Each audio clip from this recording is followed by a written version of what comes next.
Welcome to the long-form audio play of Silent Hill Promise. It is the middle of the night, and your cell phone is ringing. The tweedle of your cell's ringtone drags you up from your fading dreams, and you grope across the nightstand for the offending object. You squint in the dark at its blue light. The caller is unfamiliar, but you recognize the area code. Silent Hill!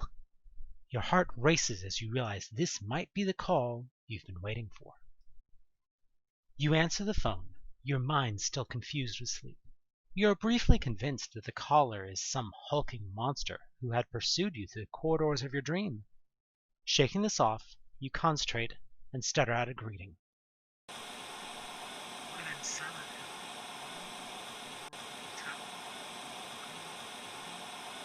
James, is that you? Uncle James? Static blares at you through the phone. Beneath it, you can just make out the sound of a voice that you recognize. It's your Uncle James. He's been missing for 3 years. This is the first you've heard from him since he left, saying he was going back to the town of Silent Hill. After a last burst of noise, your phone goes dead as you vainly call for him. You sit up and set your phone back on the nightstand before leaning down and opening your bedside drawer. Inside are a pair of glasses, a pack of cigarettes, and a photograph. You inspect the photograph up close. You're pretty sure it's a photograph from your uncle's wedding. However, without your glasses on, you can't make out much detail. You take the glasses from the drawer and put them firmly on your face where they belong. With your glasses on, the moonlight filtering through the window shades is just enough for you to make out the details of the familiar picture. It's a photo from your Uncle James's wedding. His wife, Mary, looks so healthy and beautiful in it. You can't believe she made you wear that hideous orange bridesmaid dress. You only put up with it for your uncle. Has it really been 7 years? You don't need to turn the photo over to know what it says. To the prettiest bridesmaid, with love, James. You feel like indulging in your favorite bad habit is probably the best way to relieve some of the stress of your unexpected late-night phone call. You take one of the lucky strikes out of the pack and nearly get it to your lips before realizing your lighter isn't anywhere to be seen. You think you left it in your jacket pocket, or maybe in your jeans. Damn it, why can't lighters be stationary like drinking fountains? You leave your bedroom, heading into the kitchen. Hopefully your lighter's there, or at least some coffee. You switch on the light in the hallway as you pass, and the space is filled with a warm glow against the dark of the night. The kitchen is as you left it, tidy except for your jacket, carelessly slung over a chair beside the counter island. There seems to be some coffee in the coffee pot. You grab a mug from the shelf and pour yourself some coffee. Surprisingly, it is hot. It appears that you forgot to turn the pot off when you went to bed, which, while irresponsible, means you are not forced to imbibe cold coffee just to wake yourself up. You yawn loudly and down the rest of the somewhat stale and muddy liquid. You begin to feel more awake. You decide to check your jacket pockets for the lighter. The jacket is an old army surplus, one of several your mom picked up several years ago.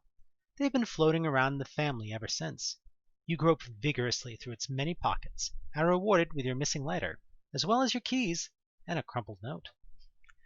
You have an urge to smoke 5 cigarettes at once.